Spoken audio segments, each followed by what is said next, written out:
Halo semua, semoga kalian sehat terus ya.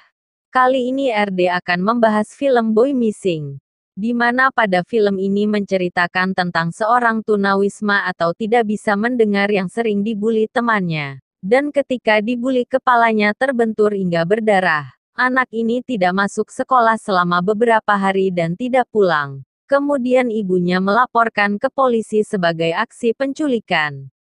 Namun si anak ini tidak berani mengucapkan yang sebenarnya kepada polisi bahkan ke ibunya. Dan yang dilaporkan ini adalah seseorang yang tidak pernah melakukan penculikan.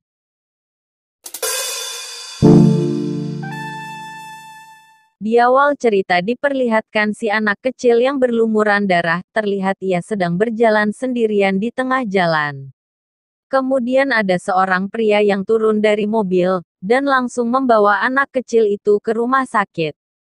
Setelah sampai di rumah sakit, anak tersebut diperiksa dan hasilnya, dia mengalami shock walaupun tidak ditemukan luka fisik yang cukup parah.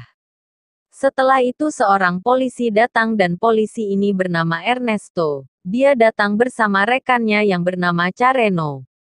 Mereka menanyakan apa yang terjadi kepada anak itu, dan mereka pun bersedia mengantarkan ke rumah anak itu. Akan tetapi anak itu tidak mau menjawab, kemudian Ernesto menemukan di mana anak itu bersekolah. Terungkap bahwa anak itu bernama Victor, yang masih berusia 6 tahun. Dan si Victor ini sudah beberapa hari terakhir tidak masuk sekolah karena sakit. Diketahui bahwa ibu dari anak ini bernama Patricia. Ia berprofesi sebagai pengacara. Terlihat ia baru saja selesai menangani kasus kliennya, yang bebas dari penggelapan dana. Kemudian sang ibu mendapat kabar bahwa anaknya membolos sekolah, dan ini sedang berada di rumah sakit. Sehingga dia pun pergi langsung ke rumah sakit tersebut.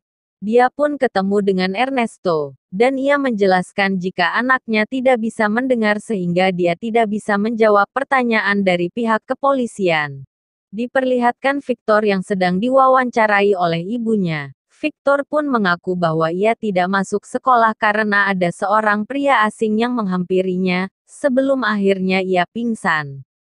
Kemudian yang ia ingat bahwa ia dibawa ke sebuah ruangan gelap di tengah hutan. Ia berusaha melarikan diri dari jendela dan berlari sejauh mungkin. Polisi pun melacak wajah sesuai dengan penglihatan Victor. Dan hasilnya mereka menemukan wajah Carlos alias Charlie, yaitu mantan narapidana yang baru bebas dari tahanan 3 tahun yang lalu. Ia didakwa atas pencurian dan penculikan dengan motif karena uang. Scene berpindah, yang memperlihatkan Charlie didatangi polisi di rumahnya. Dan istrinya pun sangat terkejut. Mereka pun diinterogasi oleh polisi. Dan singkat cerita karena kurangnya bukti Charlie pun dibebaskan. Berita ini pun tersebar di televisi hingga terdengar oleh seorang bos pemilik klub sabung anjing. Yang dimana itu tempat Charlie bekerja untuk kebutuhan sehari-hari. Kemudian pria tersebut menelpon Charlie agar segera menyelesaikan kasusnya. Karena hal itu membahayakan dirinya yang membuka usaha ilegal yaitu sabung anjing.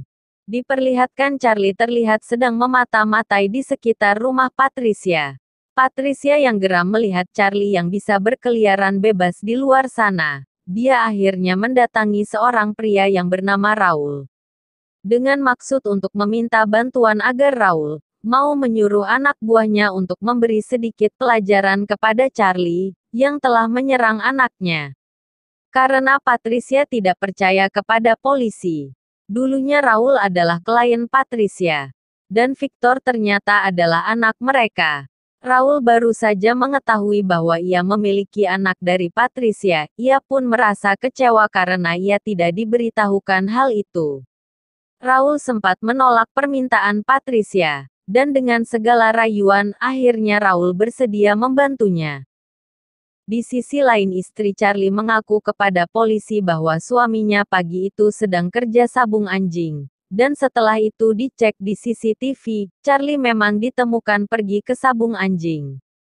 Sehingga polisi menduga Victor telah salah menunjuk tersangka. Dan setelah dibujuk akhirnya Victor mau menceritakan apa yang sebenarnya terjadi. Victor akhirnya mengaku bahwa ia mengarang semua cerita itu. Dengan kata lain Charlie memang tidak bersalah. Patricia yang mengetahui kenyataan tersebut, ia lantas buru-buru menghubungi Raul dan meninggalkan pesan kepada pria itu agar menghentikan serangan kepada Charlie. Diperlihatkan orang suruhan Raul sudah terlanjur membuntuti Charlie, hingga ke tempat sabung anjing. Di sana mereka memukuli Charlie habis-habisan.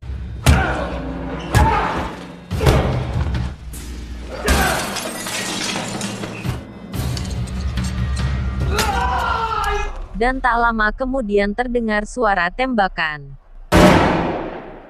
Setelah Patricia mengobrol berdua bersama Victor, ia lantas memberitahukan kepada polisi apa yang terjadi terhadap anaknya.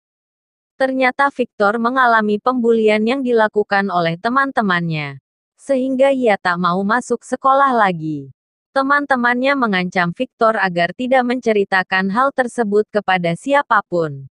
Termasuk kejadian pada itu karena sebenarnya yang menyelinap ke rumah Victor adalah salah satu dari pelaku pembulian yaitu bernama Daniel, yang datang untuk mengancam Victor. Scene berpindah yang diperlihatkan Daniel diamankan oleh polisi. Sementara itu Patricia mendapat telepon dari orang suruhan Raul. Mereka mengatakan bahwa target sudah terlanjur terbunuh. Sehingga kini Patricia dalam masalah. Karena mau tidak mau dia juga akan terseret dalam kasus tersebut. Lalu pria suruhan Raul itu meminta tebusan uang kepada Patricia. Diperlihatkan Patricia geram kepada Raul lantaran melibatkan dirinya. Kemudian dia memohon kepada Raul agar ia tidak terseret dalam kasus pembunuhan Charlie.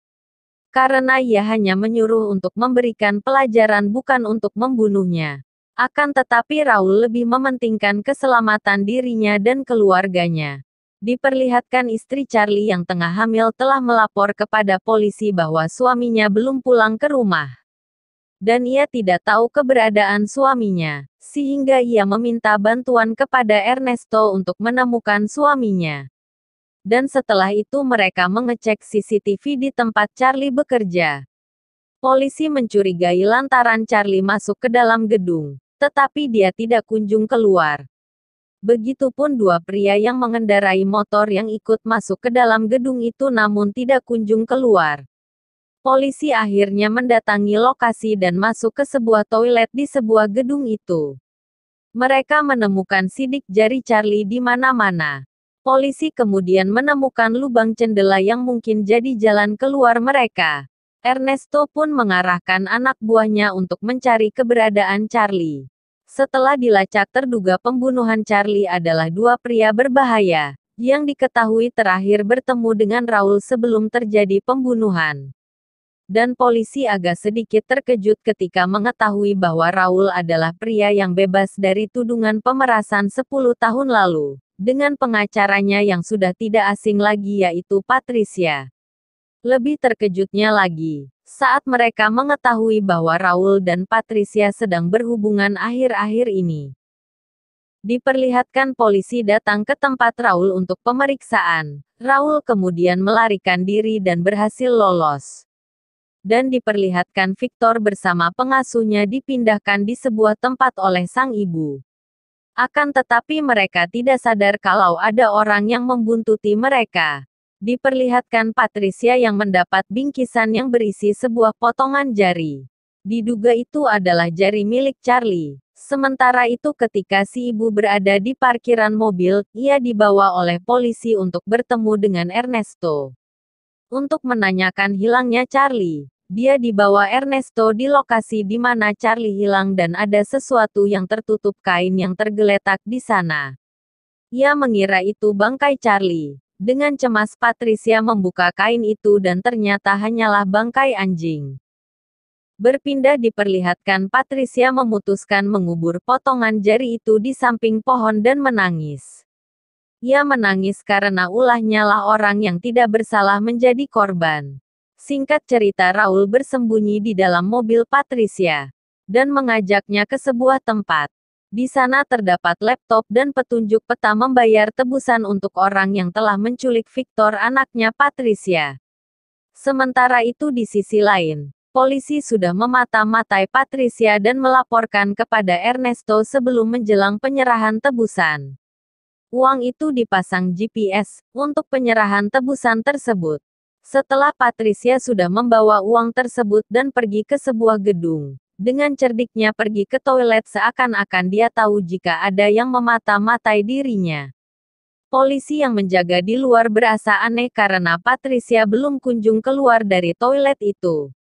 Ketika dilihat dari GPS, uang itu masih berada di dalam toilet, dan akhirnya salah satu polisi mengecek toilet tersebut. Akan tetapi Patricia tidak ada di sana dan ia sudah menyamar menjadi wanita lain dan meninggalkan GPS di sana.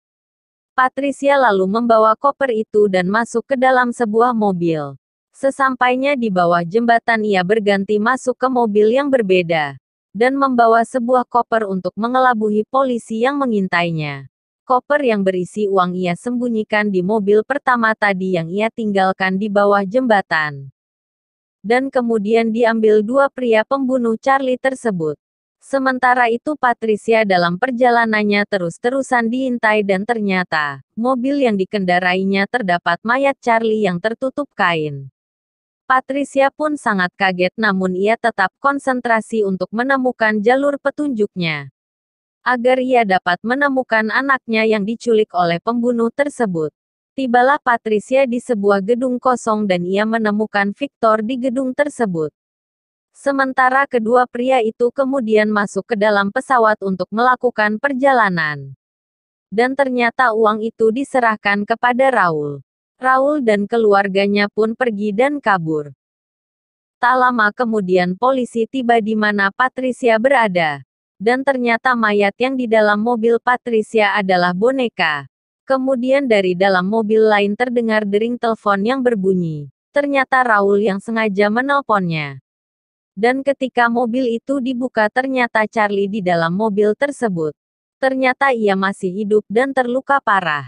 Diperlihatkan Patricia berteriak meratapi semua yang terjadi kepadanya. Dan film pun tamat.